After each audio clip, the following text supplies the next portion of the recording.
Ndị be anyị na-ekenenụ kelụnụ nke na-emenụ akwụnụ nụlụ nke na-afịọ Peter Obi ji etu Gowon n'afa ọnụ maka ọtụtụ ndị Igbo si afụ Gowon mgbe a nụrụ agha Biafra. Gowon nwe onye na-achị Nigeria wee gbuso Biafra agha wee sị na Biafra ya esonyekwa wụrụkwa Nigeria ọzọ. Ụfọdụ na-ekwu na Gowon emetaghị n'ogbulu ndị Igbo nya na-achị nya na ife niile emelu mgbe ahụ na osie n'aka n'ogbulu ọtụtụ ndị Igbo n'agbanyeghị na ọpụta ọfụ a ọ dịka ya asị na mana asị na okwukwa na ọtụtụ ife gasị ekwesịghịkwa ikwu. Geenụ ntị na ife anyị chọrọ ime dị loaded, fully packaged. Peter Obi tụrụ Gowon afa. Amakwanụ m ife Peter Obi na-achọ, mana anyị ekwu okwu Peter Obi a na ngwụcha, mana m egosigasị ụnụ ọtụtụ ife gbasalụ ife ndị mmadụ na-ekwu n'ife a. Peter Obi tụrụ Gowon afa, o ji etu happy birthday. Ịma na Peter Obi na-ejezi ebe ọwụna. Amakwanụ m ife Peter Obi na-achọ, mana nke ahụ wụkwa ife anyị ekwu na ngwụcha ife onyonyo a nke anyị na-eme. Ọ na-ewute ọtụtụ ndị be anyị nke ukwuu na n'agbanyeghị ife melụ Peter Obi na-echakwa anya ọwụlụ onye a. Ọtụtụ ndị na-eme birthday na-echeta ọmụmụ ha awụlụ nnọọ nke Gowon wụ nke o chetara. Nyawo ife na-akpọtụ na social media kịta. Ka m bido na egologo nke nwanne anyị nwoke a na-akpọ Elochukwu Ọhaji. O wee sị, it was actually during Peter Obi's tenure in Anambra that about 100 bodies of Igbo Masob members were discovered in Ezu River in Anambra State. No wonder he congratulated Yakubu Gowon and described his murder of more than 3.5 million Biafrans, Easterners, as good deed to keep Nigeria one. Anyone who thinks this way should not be trusted. Onye na-akọwata na after all Peter Obi gburu mgbe ọ na-achị Anambra ka egburu ndị mgbe ahụ ịma na IPOB abịa bụ mgbe ahụ ife nwere ụmasọb mgbe ahụ ka egburu ọtụtụ ndị. Peter Obi enwe ike ịkọwa ife mere ha n'agbanyeghị na ọfụ a Peter Obi bịa sịkwa na ọ dị ha n'aka. Onye ka ọ dị n'aka? Mana asị na ọnya na-achị atụkpụsị ha n'Ezu River nke wile ewi onye ọwụna ma onye wee na-akọwa na onye mere ụdị ife ahụ na-egosikwanụ na onwe ha obi mwute. Ọ na-akwado Gowon a na-ekwu gburu ndị Igbo 3.5 million dịka etu esi wee kwu. Isi happy birthday na ọ na-etu ya afa na ọ dị ndụ. Keduzi maka ndị be anyị nwụrụ anwụ o gburu dịka Elochukwu Ọhaji si wee dị. Onwe ndị na-ekwu na ọnwụ na Gowon kwenyere n'ife ekwuru n'abụrị na ọgụ aka ha dị. Ekwekọtachara n'abụrị na Ghana etu anyị si wee hazie obodo ka nsogbu wee ghara ịdị. Asị ka abịakwa Nigeria, Gowon asị na o kwenyeghịkwazi n'abụrị. N'elu ụdị mmadụ nwụrụ n'agha Biafra. Ọ ife mwute. Ngwanụ mmegosikwu na ife onye ọzọ kwuru, mmegosikwu na ife ọtụtụ ndị kwuru. O nwekwalụ ndị okwu ha wụ ịkwadoro Peter Obi. Ha kwado Peter Obi na ife ọ na-eme, mana gegodo nụ ntị, ha na-asị na ife ọ na-eme nwere ka o si wee dịkwa. Onwe ndị sị na ọ dịghọ mma, nwe ndị sị na ọ dị mma. Mana emechakwa na ngwụcha ife onyonyo a anyị abụọ nụ ife anyị nwakwuru. Ngwanụ gekwanụ ntị ka ụnụ na onye ọzọ mmee nwe ike ịkpọrọ na ife onyonyo a dị ebe a maka o tere aka 25 minutes. Mana ka anyị gọrọ na ife Sonto Okonkwo del at general. I say, this is for Igbos who have forgotten the evil Gowon did to their people. Listen to General Ojukwu explaining the atrocities and genocide that was meted on the Igbos under the bloody murderer Yakubu Gowon. How millions of Igbos were slaughtered by Gowon. Now, onye asokwa na ndị na-ewe iwe na Peter Obi je congratulate Gowon je tu ya afa na ncheta ọmụmụ ya.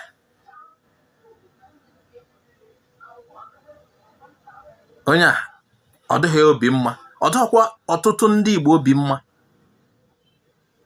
Dịka m si agwa unu, ụfọdụ kwadokwara ife Peter Obi kwuru, ụfọdụ akwadoghịkwa ife o kwuru. Onye awụ Felix Enemini, ọ sị, you want to limit Peter Obi to a Southeast leader? That sounds ridiculous. Man is an African icon. You can keep waiting till thy kingdom come. You can vote Kenneth Okonkwo and support Simon Ekpa in peace. Obi is not Igbo leader. Carry your emotions. Go warm Eba shop. Onye a nwere ike ọha onye Igbo, nwekwa ike ọbụla onye Igbo, afa ya nwere ka o si wee dị. Mana etu ọbụla o si na dị, ọ na-akọwa na ndị Igbo echezi na Peter Obi iwu nke ha. Ịmana mgbe e mere election, o nwekwara ife ụfọdụ ndị be anyị kwuru. Peter Obi azọghị election dịka onye Igbo. N'agbanyeghị na ndị Igbo tụnyerie maka na onye Igbo tụnyekwara ya maka na among the rest n'ọnya wụ the best. Mana ọzọghị election maka ka onye Igbo, ọzọ election inekwu anya ndị edo tụnyerie hinne. Ọ dị ife onye a na-akọwa. Election ọzọ election ka a Nigerian candidate. Ọ ife onye a na-atry ịgwa anyị. Na anyị ebugharịzi na emotion. Na Peter Obi ahụ, Peter Obi ha na-afịa as a Nigerian candidate, ha afịa as an Igbo candidate na that election. And onye mekwala ọbụrụ ọsọ ndị Igbo tụnyerie. Ọnụ akụkụ ebe onye a si abịa ka m na-agwa ụnụ. Na ụnụ anyị chọọ anyị atụnyeziri narịa. Akwụnụ na afụ ka o si wee dị, jide na ife a na-amụta ife. Peter Obi ọ na-afụ onwe as Igbo president, ịma na ọ ha afụ onwe as Igbo president. Ọ na-afụ onwe as a Nigerian president. And dịka etu m si afụ Peter Obi na-eme ọtụtụ ife na ụdị na o nwekwara ike ịchị Nigeria nya n'uche ya. Onye asị anyị na owe anyị iwe, anyị ga-etụnyelu Kenneth Okonkwo hapụ Peter Obi ma ọ tụnyelu Simon Ekpa. Onye awụ ndị na-akwado na-asị na ife omelo dị mma maka na o ji etu Gowon afa. Dịka anyị si ekwunu, ọkwụnụ mana akụkọ Gowon, ọnụ kpọta ha na Gowon. Onweghị nwata Igbo amụghọ, ma ndị anyị nwa amụghọ gasị amụchala ka anụchala agha tekwuori aka wee mụọ anyị. Mana ịkọta akụkọ Gowon enwegasị ya na anyị ma ife onyelu na ịkọta akụkọ ya. O nwere egwu a na-agụ mgbe ahụ. Gowon onye Hausa etinye egwu kwachi ọkụ. Ịkpọta ha na Gowon na Igbo, o nwere ife onye Igbo ọhụrụ na ọ na-agba ha isi ya rara. Ọ dịkasị ya mention na. Mana ka anyị gakwanụ ka anyị nụ ife onye ọzọ kwuru. Anyị nụ otu ma abụọ ma atọ, anyị emechi chịkọta okwu mechie ife anyị na-ekwu. Afọ onye dere nke a Chief nwa Chinemelụ, ọ sị Peter Onwabusi Obi nya Peter Obi, one of the greatest Igbo leaders to walk the face of the earth. You are not perfect, but you are more than enough. You are the man of integrity, character, and capacity. Your ingenuity and dedication to sincere leadership is worthy of emulation. God bless you, sir. Ndị akwụkwọ ndị na-akwado Peter Obi, onye a na-akọwa na Peter Obi adịghị perfect, na nwere ike ime mistake. Mana na nyanwa ka kwụ Peter Obi n'azụ. Ife niile ọ gbasara ife a Peter Obi melụ ije tu Gowon afa, ọ dịka ojekwukwu Gowon ejekwu. Etu o si wee dị, onye awụ ndị na-akwado ya na etu ọdịnala ya na-ekwukwa. Ka anyị nụkwa na onu onye ọzọ tupu anyị echịkọta okwu niile a. Onu mmadụ ebuọ ma ọ atọ ka echịkọta okwu niile a. Maka o nwere ebe anyị na-eje. Unu ya anụkwa uche anyị nwa n'Igbo Area TV. Onye nke a wetara ihe onyonyo papa nke jere agha, Ben Kingsley nwa Ashara. Ọ sị, my dad fought the Civil War, also known as Biafran War. He was conscripted at just 18 years to defend Igbo people from Yakubu Gowon's massacre. Inanyi funonyo ona na-akpọ Gowon. It was one of his biggest stories to us while growing up. He doesn't failed to show us his scars and bullet pellets in his body. One of the highlights of his story was when Nigerian army opened fire in their hideout. Every single soul in that bush died except him. He was particularly shot at, but mysteriously the bullet flew over.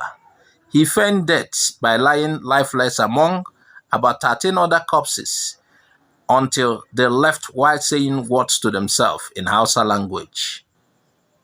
So if you think I will pat Peter Obi on the back for fraternizing with a genocidist and a war criminal by writing long epistles of encomium for him, then you're absolutely insane and delusional.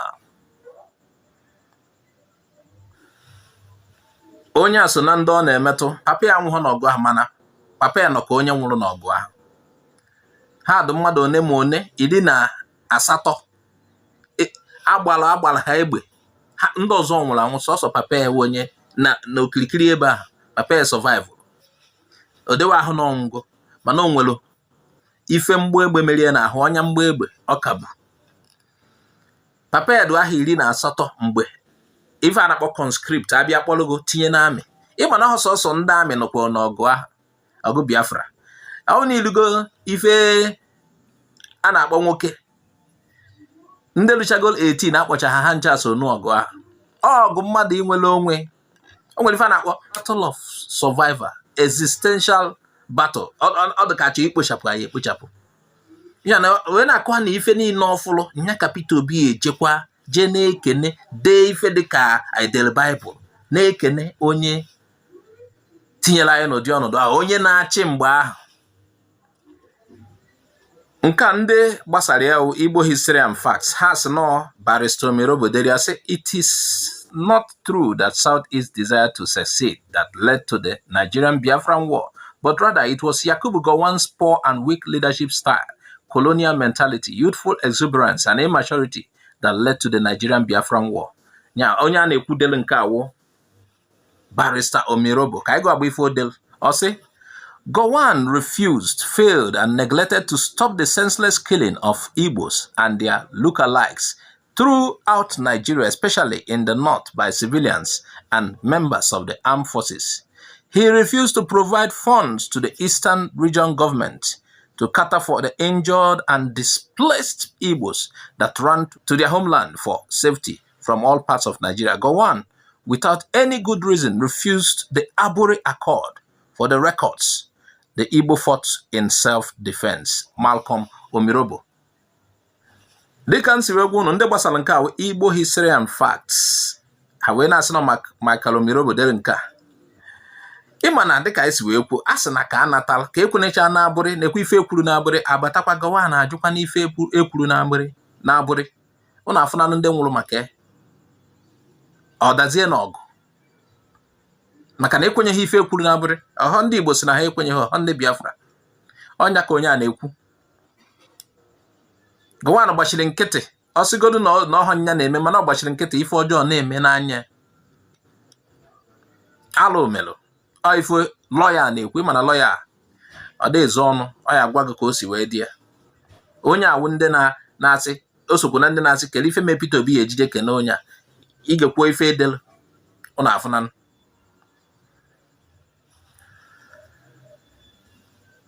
Nke awụ nke edelu Aloy Ejimako at Aloy Ejimako say it is insensitive for any true Igbo to celebrate Yakubu Gowon, a remorseless man who allowed himself to be used as willing tool to levy a disguised genocide.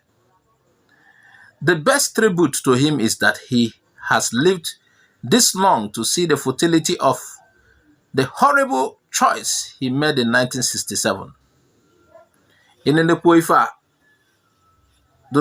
say, I was criticized for being too slow, crushing Biafra secessionists, but I did it. Gowon encourages Tinubu.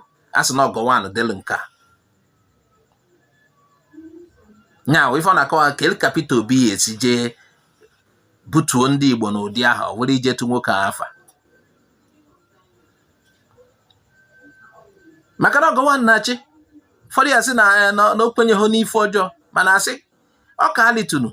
Oka ha na-achị ife a na-achị ịkọwa mana o volunteer onwe nọ ya achị ka e wee were eme ife ọjọọ a chọrọ ime mana na Chineke edewego ndụ o wee na-afụ ọkwụrụ na ife na-akpọtụ n'ugwu ọsa ọ ife ejimakọ na-ekwu ife niile emere ndị Igbo dịka a na-ehusakwala ha ya ọ ife ejimakọ na-akọ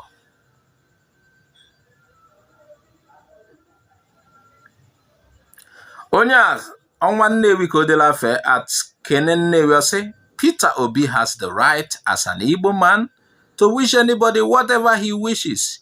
He has the right to live his life the way it pleases him. Like my late grandmother, Nwanyi Eke, always say, onye na chi ya mụ na nke m. Ndị na-abanyere Peter Obi aja n'ife omenya na ife omela amaka na onwere ike ikwu ife sọrọ na nya nwa ya onye na chi ya nke a na-asị gị na chi gị ma nya na Peter Obi na ọ gbasara ya. After all, Peter Obi wu ofu onye ife na-azụ Igbo ebuka sọsọ Peter Obi ya eme ife na-azụ Igbo. Peter Obi anọghọzi ya taa Igbo ka na ya kwetu nsikwa afọ ya n'ụzọ ọzọ. Ndị be anyị wee wuri ya kwụ na anụ na dịka isi wee kwu Peter Obi jelu tụọ Gowon afa na ọ na-eme emume ncheta ọmụmụ ya dee ife dịka a na-achọ ide novel. Ọ na-ewute ọtụtụ ndị be anyị. O nwekwara ndị sịkwa na ife omelo dị mma mana ọtụtụ na-asị na ọ dịghọ mma. O nwere ife na-akpọ majority na-asị na ife omelo adịghọ mma. Ya cheta na onye ọ na-etu afa sịrị na ya ebi sịrị na ụfọdụ n'ime ya ebi. Ọnya ka ụfọdụ na-ekwu na onye ọ na-etu afa sị na ụfọdụ n'ime ya dị ndụ. Gịnị mere ọ eji etuzi ya afa? Ụfọdụ a na-akọ akwa na Peter Obi nwe ọnụ ya nọ nya ma ife ọ chọrọ iji ọnụ ya lee nsị olie nsị, ọchị iji ọnụ ya gwuo ana, ọchị iji ọnụ ya lacha nsị ọ lachawa nsị. Maka na ụfọdụ na-afụ ife omele ka ịlacha nsị. Ụfọdụ na-asị na ịlacha ike ndị ugwu.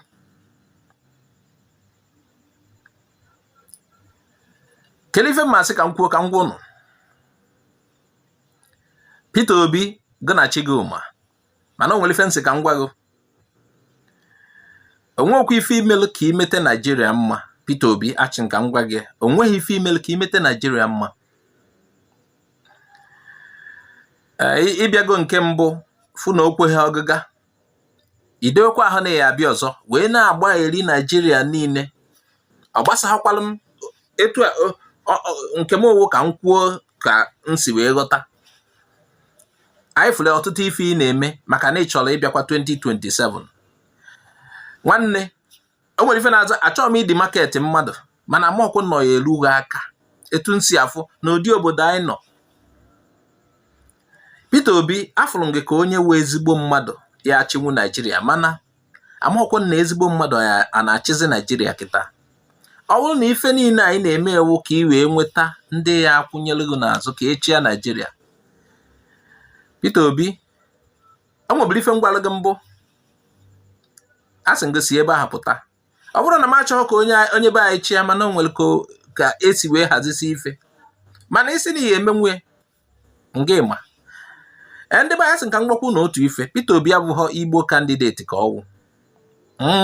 Peter Obi wụ Nigerian candidate. Ọha ndị Igbo niile ekwelu na Biafra. Ụfọdụ kwelu ụfọdụ ekweghị. Ka anyị na-afụ ya etu ahụ ayaghị eji maka ofu onye. Onwe ndị ya sị na ole gị ugwu anyị mana ayaghị eji maka ofu onye ghara ịgakwa n'ihu. Ife Peter Obi chọrọ mee ọ sị na ọ chọrọ ịzawa onye Hausa ọzawa onye Hausa. Onwe ife anyị nwere ike ime. Ọ sị na ọ chọrọ ịkwara ibu ekita hapụ ha n'Igbo zawa onye Hausa mee ife niile zawa ndị ugwu. Nyama ọ ife mma gwa ndị be anyị. Ọ na-ewute maka na ndị be anyị na-afụ Gowon ka aka onye na-achị aka dị ife ọwụna mere na Biafra aka dị nya na-achị. Ife ọwụna mere na Biafra aka dị maka onye na-achị. Ma ọ na-ezi ha ma ọ na ọha ezi ha nyanwa nọchitere ebe ahụ mgbe ife a na-eme. Nyanwa mazị ka ọ esizala ọnụ ya. Peter Obi nke ịma ife so ọgụ na-eme mana ụlọ ife niile ị na-eme ka ị wee nweta ndị ya akwụnyeghị n'azụ ka echi ya Naijiria, mgbanụ ka anyị na-ene mgbe echi ya Naijiria ya amalụ. Ebe a ka nsị ka hapịa ndị be anyị daalụnụ, gbasaa n'ozi ya.